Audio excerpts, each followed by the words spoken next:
اعوذ باللہ من الشیطان الرجیم سورة الاحزاب آیت نمبر 7 بسم اللہ الرحمن الرحیم وَإِذْ أَخَذْنَا مِنَ النَّبِيِّينَ مِيثَاقَهُمْ، اور جب ہم نے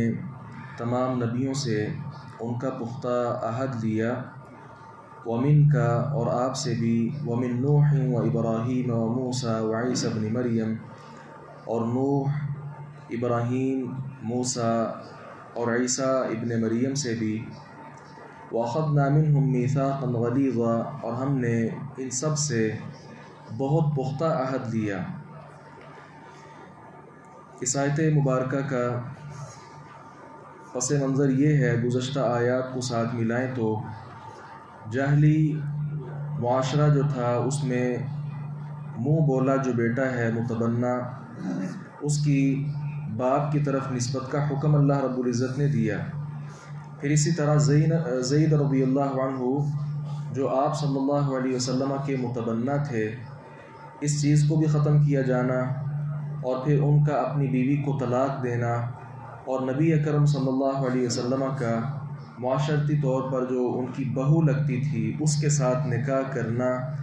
ظاہر ہے کہ یہ جاہلی معاشرے میں، جاہلیت میں یہ ان کے ایک عقیدے کی شکل اختیار کر چکا تھا، اس لیے اس پر عمل کرنا آپ صلی اللہ علیہ وسلم کے لیے نہایت دشوار تھا، اور لوگوں کی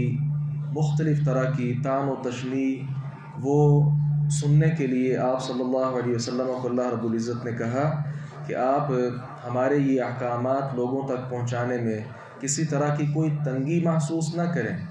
کیونکہ ہم نے جس طرح تمام انبیاء کرام علیہ السلام سے پختہ عہد لیا کہ وہ ہمارے احکامات لوگوں تک پہنچائیں گے، اور پھر بطور خاص یہاں 5 انبیاء کرام علیہ السلام کے نام واضح طور پر اللہ رب العزت نے لیے، جس سے ان 5 پیغمبروں کی شان و شوکت کا اور عظمت کا اظہار ہوتا ہے۔ اور یہاں وہ جو 5 اولو العزم پیغمبر ہیں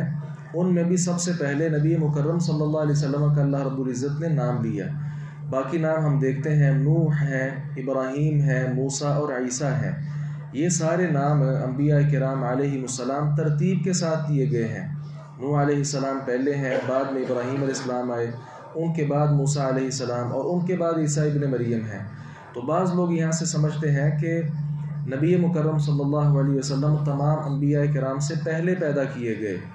اس پر ایک روایت بھی پیش کی جاتی ہے، کنت نبیا وآدم بین الروح والجسد، میں اس وقت سے نبی تھا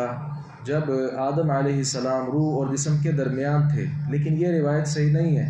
اصل بات یہی ہے کہ پیغمبر علیہ السلام دنیا میں تشریف لانے کے اعتبار سے سب سے آخری ہیں، ہاں جنت میں جانے کے اعتبار سے وہ سب سے پہلے ہیں، اور ان جو 5 انبیاء کا نام لیا گیا، ظاہر ہے کہ وہ 5 انبیاء کرام ان میں نبی مکرم صلی اللہ علیہ وسلم کی شخصیت ہی اللہ رب العزت کے ہاں زیادہ مقام و مرتبہ رکھتی ہے۔ گویا اس میں اس بات کا تذکرہ ہے کہ جو ہم نے آپ سے عہد لیا، لوگوں کی باتیں سننے کے لیے آپ تیار رہیں، لوگوں کی باتیں ایک طرف اور اللہ رب العزت کا حکم ایک طرف، آپ پر لازم ہے کہ لوگوں کی باتوں کا اعتبار کیے بغیر اللہ رب العزت کی بات کو مد نظر رکھیں۔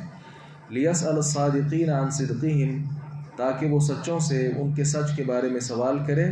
وَأَعَدَّ لِلْكَافِرِينَ عَذَابًا أَلِيمًا، اور اس نے کافروں کے لیے دردناک عذاب تیار کر رکھا ہے۔ تو یہاں اللہ رب العزت نے وہ جو عہد لیا ہے، تو اللہ تعالیٰ نے فرمایا کہ یہ ہمارا عہد یہ صرف قول و اقرار کے لیے نہیں ہے، بلکہ کل قیامت کے دن اللہ رب العزت ان پیغمبروں سے سوال کریں گے کہ جس کام کے لیے آپ کو بھیجا تھا، جو ذمہ داری آپ پر عائد کی تھی، کیا آپ نے اس ذمہ داری کو ادا کر دیا؟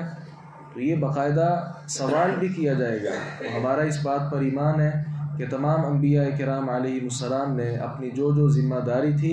وہ اللہ رب العزت کے حکم کے ساتھ اور اس کی توفیق کے ساتھ پوری کی ہے۔ اب یہ ذمہ داری